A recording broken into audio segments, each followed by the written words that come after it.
Le projet sioniste visait à offrir la sécurité, à sanctuariser le territoire de l'État d'Israël. C'est la doctrine qui a fait la grandeur de Tsahal, que le monde entier admirait. Et aujourd'hui, le monde entier n'admire plus du tout Tsahal. On peut admirer les prouesses technologiques, mais du point de vue stratégique, c'est une immense régression.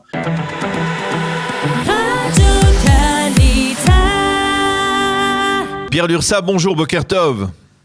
Bonjour Daniel. Merci d'être avec nous. Alors, on va essayer peut-être, c'est un peu difficile de le faire alors qu'on est très à chaud dans l'actualité, prendre un peu de recul par rapport à ce qui s'est passé pour essayer de comprendre. Comme je le disais, vous êtes le traducteur de la biographie de Vladimir Zeev Jabotinsky. Et Zeev Jabotinsky a très clairement défini, on va dire au moins, les relations entre juifs et arabes dans un État d'Israël ou sur la terre d'Israël, on va dire de manière plus globale, dans un éditorial, dans un article, on va dire un article très détaillé, extrêmement intéressant sur ce qu'il a appelé le Kira Barzel, le mur de fer, le mur de fer, et il définit très clairement les relations qui ont été extrêmement mises en difficulté au cours des derniers jours durant cette opération guerre de muraille, justement. Alors on parle beaucoup de murs, mur de fer, guerre de muraille.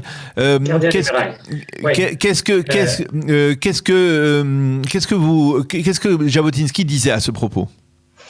Eh bien, pour résumer, évidemment, de manière le plus succincte possible, l'idée fondamentale de Kira Barzel, c'était que, d'une part, qu'il y avait une minorité arabe en Israël et que Jabotinsky reconnaissait cette évidence et n'essayait pas de cacher cette réalité. Et il avait même un certain respect pour le nationalisme arabe émergent à son époque. Mais d'un autre côté, le projet sioniste était de fonder un État juif avec une majorité juive et dans lequel, avec tout ce que cela implique, et finalement, je dirais, ce qu'on voit aujourd'hui, non seulement avec les tirs de Gaza, mais surtout avec les émeutes et les véritables pogroms dans les villes mixtes, quelque part c'est la négation du projet sioniste d'un État à majorité juive, dans lequel les Juifs ne seraient justement plus victimes de ce genre de manifestations de haine. Et je dirais c'est peut-être le plus attristant dans ce qu'on a vécu depuis 2 semaines, c'est que je dirais que c'est une immense régression pour le peuple juif du point de vue historique. Quand les pères fondateurs Jabotinsky, mais même les autres pères fondateurs du sionisme, voulaient créer un État pour échapper aux pogroms. Et finalement, on a aujourd'hui des pogroms au cœur d'Israël. Alors, on est dans la négation de Kira Barzel. Alors, dans le Kira Barzel, Pierre, Zeev Jabotinsky parle justement d'une forme de reconnaissance de la part des Arabes, des minorités arabes, de la souveraineté, d'une souveraineté israélienne. Et à partir du moment où il y a une reconnaissance, eh bien, les Arabes bénéficient de tous les droits. C'est un peu ce qui se passe avec les Arabes israéliens, à la différence, on va dire, des Palestiniens de l'autre côté de la ligne verte, si l'on peut dire. Oui, à cette différence près que justement les événements des derniers jours ont montré que les Arabes israéliens n'avaient pas encore choisi. Ils doivent choisir, est-ce qu'ils veulent rester des citoyens de culture arabe dans un État à majorité juive, ou alors est-ce qu'ils s'identifient, comme certains l'ont fait, à l'ennemi palestinien. Mais ils peuvent pas, ils sont obligés de choisir entre les deux. On ne peut pas être à la fois citoyen de l'État juif et se comporter comme des ennemis à l'intérieur, comme la 5e colonne. Donc, de ce point de vue-là, effectivement, on est dans la négation je dirais, des fondements même du sionisme politique, exprimé par Jabotinsky et par d'autres. Et le choix crucial qui est posé aujourd'hui aux Arabes israéliens, c'est est-ce qu'ils veulent rester des citoyens respectueux d'un État juif, ou est-ce qu'ils veulent faire un autre choix qui finalement impliquerait quelque part de renoncer aux droits afférents à la nationalité israélienne. On ne peut pas à la fois bénéficier des avantages et des privilèges de la nationalité israélienne et en même temps se comporter en ennemi de l'intérieur. Le problème, Pierre, c'est que il est difficile de faire des généralités. C'est-à-dire que on le dit toujours, lorsqu'on parle même de ces émeutes de ces derniers jours dans les villes mixtes, on dit il y a un fort noyau de protestation, effectivement, qui vient de la jeunesse arabe israélienne, mais ce ne sont pas tous les Arabes israéliens, puisque depuis on voit exactement des manifestations de coexistence pacifique. Alors, comment Jabotinsky aurait fait la différence entre ceux qui sont loyaux à 100% à l'État d'Israël et ceux qui ne le sont pas? Eh bien, je dirais que la différence, c'est à eux, d'une part, qu'il appartient de faire cette différence. C'est au public arabe israélien qu'il appartient de chasser de son sein les brebis galeuses et de faire le ménage chez lui, d'une part. Et puis par ailleurs, le choix, il nous concerne aussi nous, parce que c'est nous aussi, en tant que juifs israéliens, qui avons quelque part failli à nos devoirs de majorité. Et de ce point de vue-là, Jabotinsky, il est très clair. On ne peut pas se comporter dans un État juif comme si on était l'État de tous ses citoyens. C'est la négation du sionisme, du projet sioniste. Si on est l'État de tous ses citoyens, alors effectivement, chacun fait comme bon lui semble. Il y en a qui chantent la Tikva, il y en a d'autres qui préfèrent brandir le drapeau du Hamas ou le drapeau du Hezbollah, et finalement, c'est la tour de Babel, et finalement, c'est la fin de l'État juif. C'est un petit peu ça qu'on a vu en répétition générale pendant ces quelques jours. On a vu des images de guerre civile qui sont finalement la conséquence ultime de la notion d'un État de tous ses citoyens qui a été élaborée il y a déjà 30 ans par les théoriciens du post-sionisme. Le post-sionisme, ce n'est pas la paix. Le post-sionisme, c'est la guerre et l'anarchie. C'est ça qu'on voit aujourd'hui. Donc, si on veut échapper à ce destin tragique, il faut revenir aux fondamentaux du sionisme politique. Et il faut aussi que nous, les Juifs, nous réaffirmions les droits qui sont les droits qui appartiennent à la majorité. Et c'est ce qu'a voulu faire d'ailleurs la loi Israël État-nation du peuple juif, qui a été très débattue et très contestée, parce que, comme toujours chez les Juifs, deux Juifs, trois opinions, on a cru que tout était sujet de débat théorique. Mais la loi Israël État-nation, ce n'est pas un sujet de débat théorique, c'est pas un débat universitaire, c'est un débat, je dirais, c'est un débat vital pour notre avenir. Si Israël n'est pas l'État-nation du peuple juif, alors dans ce cas-là, effectivement, les Juifs peuvent redevenir des dhimmis au sein du monde musulman, et ils seront à la merci du premier pogromiste venu.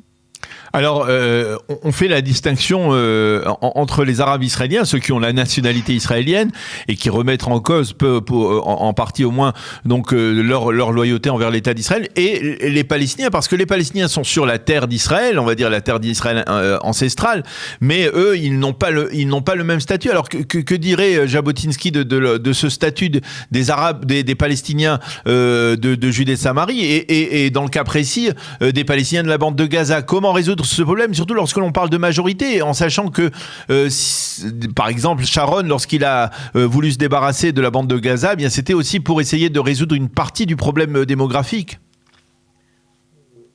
Je pense pas qu'Ariel Sharon était le disciple de Jabotinsky lorsqu'il a commis. Moi, je dirais que finalement. Évidemment, c'est très difficile de faire la généalogie d'une situation géopolitique donnée, mais jusqu'à aujourd'hui, dans la bande de Gaza, nous payons le péché originel de l'expulsion des Juifs du Gush Katif, puisque on sait très bien depuis le début du sionisme politique, depuis le début de l'implantation en Eretz Israël, que la sécurité de l'État, la sécurité de la collectivité nationale, elle est assurée à la fois par les soldats et par la présence des civils.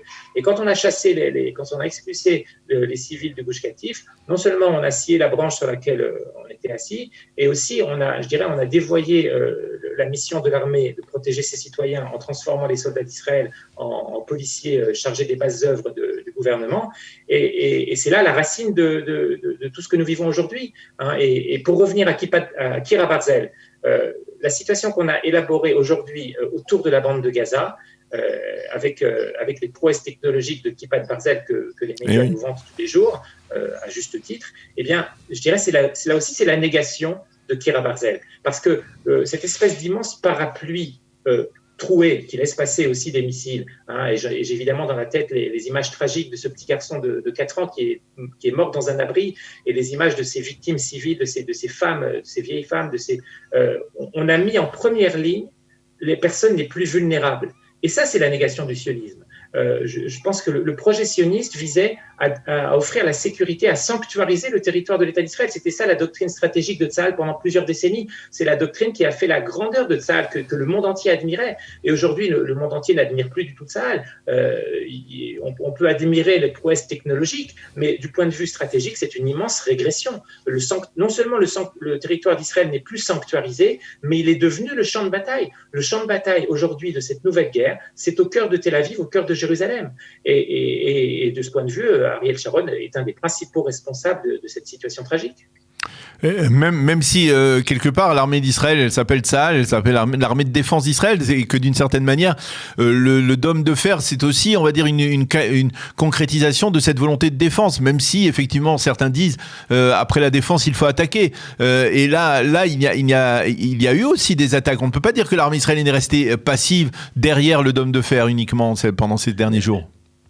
Non, bien entendu, l'armée d'Israël reste l'armée d'Israël avec ses forces et ses faiblesses. Et l'éthos défensif a toujours existé, effectivement. Mais quand même, ce qui a fait la grandeur de Tsahal, c'était plusieurs principes inébranlables, parmi lesquels il y avait celui de sanctuariser le territoire national, celui de porter la guerre sur le territoire de l'ennemi, et celui aussi d'attaquer de manière préventive. Et il y a un point sur lequel je voudrais insister, c'est que du point de vue du droit international, lorsque un ennemi derrière sa frontière, à l'abri de sa frontière, accumule des armes, on appelle ça un casus belli.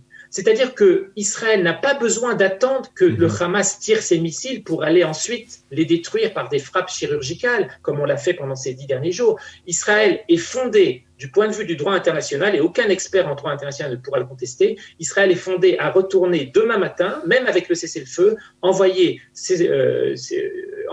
son armée pour détruire les lanceurs de missiles, parce qu'on sait très bien que ces missiles, ils sont destinés à nous, et un jour ou l'autre, ils vont nous être tirés dessus. Donc, je dirais c'est une faute stratégique, mais c'est aussi une faute du point de vue du droit international de laisser le Hamas reconstituer son arsenal jusqu'au moment où il va nous frapper, et à ce moment-là, on ripostera. Je dirais c'est le monde à l'envers. C'est pas comme ça que le droit de la guerre envisage la situation. Du point de vue du droit de la guerre, du point de vue du droit international, et aussi, bien entendu, du point de vue de la tradition militaire de Tsahal, nous sommes fondés, nous avons l'obligation, je dirais même, Israël a l'obligation envers ses citoyens d'aller détruire ces rampes de missiles avant même qu'elles soient utilisées.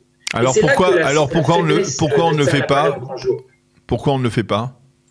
On ne le fait pas parce que nous sommes dans une situation de faiblesse, nous sommes enfermés dans cette situation de faiblesse qui est à la fois une faiblesse, je dirais, politique, stratégique, mais aussi une faiblesse psychologique. Parce que si vous parlez aujourd'hui avec la plupart des citoyens d'Israël, à part ceux qui vivent autour de la bande de Gaza et qui disent continuer, il ne faut pas s'arrêter en chemin, à part cela, la plupart nous disent il faut que le calme revienne. Même si nous savons très bien que ce calme est illusoire, c'est un calme, c'est une illusion mortelle, mais nous préférons ce calme illusoire à la dureté de la guerre. Et cette faiblesse psychologique, le Hamas l'a très bien comprise. Et c'est pour ça qu'il peut crier victoire aujourd'hui. Parce que de son point de vue, il a réussi, je dirais, il a atteint des objectifs inimaginables. Il a frappé au cœur d'Israël, au cœur de Tel Aviv, au cœur de Jérusalem. Il a réussi à soulever une partie de la population arabe. C'est une victoire incommensurable pour nos ennemis. Eh bien, Maître Pierre Lursa, merci beaucoup de nous avoir expliqué votre approche des choses, ou en tout cas on peut même dire c'est l'approche des choses de la réalité d'aujourd'hui telle que Zev Jabotinsky l'aurait perçue à travers son Mahamar de Kira Barzel. Je voudrais rappeler que vous avez récemment encore traduit une autre œuvre de Zev Jabotinsky, La rédemption sociale, un ouvrage élément de philosophie sociale de la Bible hébraïque que vous avez traduit. Voilà, on le voit à l'image. Merci beaucoup, Maître Pierre Lursa, pour toutes ces précisions et à bientôt. Shabbat Shalom. Shabbat Shalom.